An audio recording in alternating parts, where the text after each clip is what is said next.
નમસ્કાર, નવનિર્માણ ન્યૂઝમાં આપનું સ્વાગત છે. ગયા એપિસોડમાં આપણે નિશિત પંડ્યાને મળ્યા હતા અને ઇન્સ્યોરન્સ વિશે ઘણી બધી માહિતી એમને પાસેથી આપણને મળી હતી. નિશિત પંડ્યા વીકેર ઇન્સ્યોરન્સમાં જે એસોસિએટ પાર્ટનર તરીકે છે અને આજે આપણે વધુ ઇન્સ્યોરન્સ માટે એમની જોડે માહિતી મેળવીશું જે આપ દર્શક મિત્રોને પણ ઉપયોગી નીવડશે. નિશિતભાઈ નમસ્કાર, ફરી તમારું નવનિર્માણ ન્યૂઝમાં સ્વાગત છે.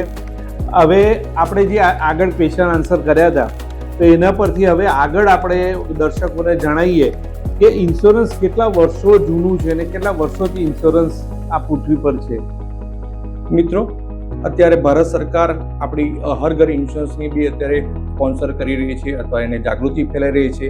પણ આ ઇન્સ્યોરન્સ જે છે એ ઘણા ટાઈમ પહેલાં, એટલે આજથી લગભગ 2-2.5 વર્ષ પહેલાં પણ એ કામ કરતો હતો. અત્યારે આપણે જો ઘણા એવા પુરાવા મળે છે કે બેબીલોન સંસ્કૃતિમાં કે ચાઇનાની અંદર પણ ઇન્સ્યોરન્સ અને આપણે ભારતીય સંસ્કૃતિમાં કોઈ ઇન્સ્યોરન્સનો એક ભાગ હતો.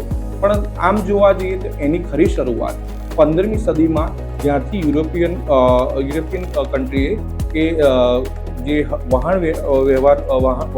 વહાણ દ્વારા બિઝનેસ કરવાનો ટ્રાય શરૂ કર્યો ત્યારથી તેનો વધારે પડતો ઉપયોગમાં આવેલ છે. પણ જ્યારે ઔદ્યોગિક ક્રાંતિ થઈ ત્યારે પછી 18મી સદી પછી ઇન્સ્યોરન્સ નો ઉદ્યોગ બહુ ખુલ્લો ફાલ્યો છે અને 19મી સદી પછી તો એ હેલ્થ ઇન્સ્યોરન્સ પણ આપવાનું આપણે શરૂ થયું છે.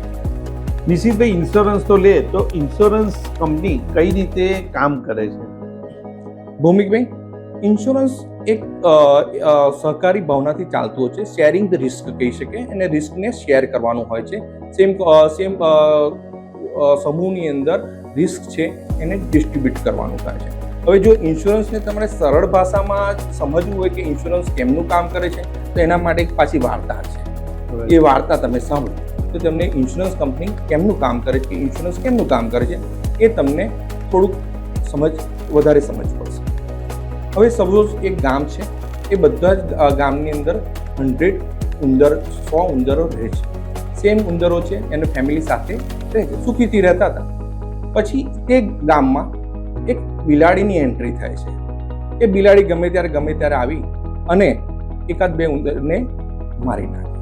હવે આ દરરોજનું સીન થવા માંડ્યું એટલે બધા ઉંદરો ભેગા થયા કે જે ઉંદર મરી ગયો છે તેની ફેમિલીનું શું. તો તેવા વખતે એમને ફેમિલીને સપોર્ટ કરવા એ બધા 100 ઉંદરો ભેગા થઈ અને એમ નક્કી કર્યું કે બધા એક રૂપિયો જમા કરી અને જેની ઘરે આવો ઇન્સિડન્ટ થાય છે, જેની ઘરે આવો બનાવ થાય છે, દુઃખદ ઘટના થાય છે તેને આપણે સપોર્ટ કરીએ. એટલે આ રીતે એ લોકોએ એક રૂપિયો ઉપર રહી અને જેને તકલીફ પડી છે એ ઘરને એને સપોર્ટ કરવા માટે, ફાઇનાન્શિયલ લોસને પ્રોટેક્ટ કરવા માટે એને 100 રૂપીસ આપે છે. એટલે આ રીતે અને જે ઉઘરાવે છે એ સંસ્થા બની અને જે એમાઉન્ટ ઉઘરાઈને જે તે વ્યક્તિને આપે છે. હવે આવું થોડાક ટાઈમ ચાલે છે. પછી ઘણીવાર એવા ક્વેશ્ચન આવે છે કે અમુક ઉંદર હતા એ હેલ્ધી હતા, દોડવામાં પહેલો નંબર આવતો હતો અને અમુક જણા મારા જેવા થોડા જાડા હતા કે જેને દોડવામાં થોડી તકલીફ પડતી હતી.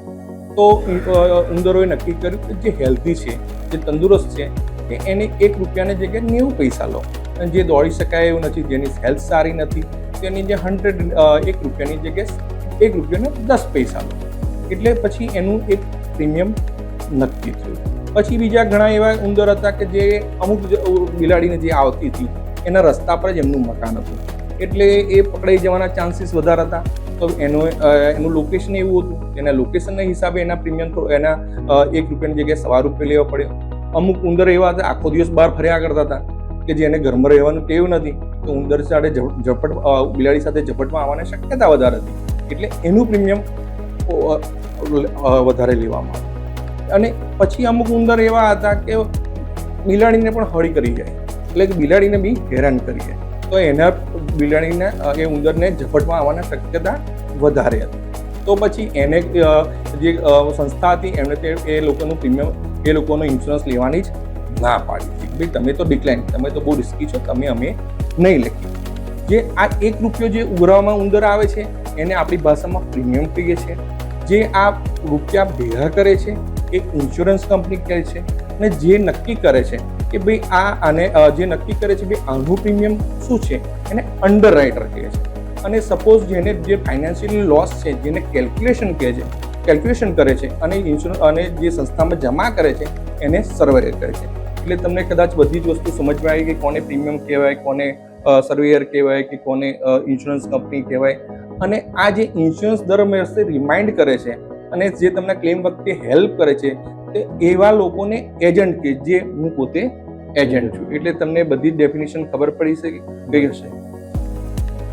હવે તમે આ ઉંદર અને બિલાડીની વાર્તા પરથી તમે ઇન્સ્યોરન્સ કંપની કઈ રીતે કામ કરે છે એની પણ માહિતી આપી. હવે ઇન્સ્યોરન્સના કેટલા પ્રકાર હોય છે? ભૌમિકભાઈ, ઇન્સ્યોરન્સના પ્રકાર તો મેઇનલી આમ તો બે કન્સિડર કરી શકાય. ઇન્સ્યોરન્સ એક માણસોનું ઇન્સ્યોરન્સ હોય છે એટલે કે લાઈફ ઇન્સ્યોરન્સ, અને બીજું છે માણસના જીવન સિવાયનો વીમો અને સામાન્ય વીમો અથવા તો જનરલ ઇન્સ્યોરન્સ આપણે કહેતા હોઈએ છીએ.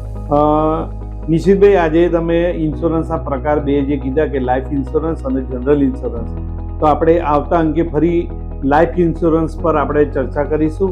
અને નિશિતભાઈ, ફરી તમારું ખૂબ ખૂબ ધન્યવાદ તમારો પણ બદલ. અને ભારત સરકાર પણ ઘર ઇન્સ્યોરન્સ માટેનું અત્યારે આહ્વાન કરે છે, તો વધુ આવતા અંકે અત્યારે અમને રજા આપશો. નમસ્કાર.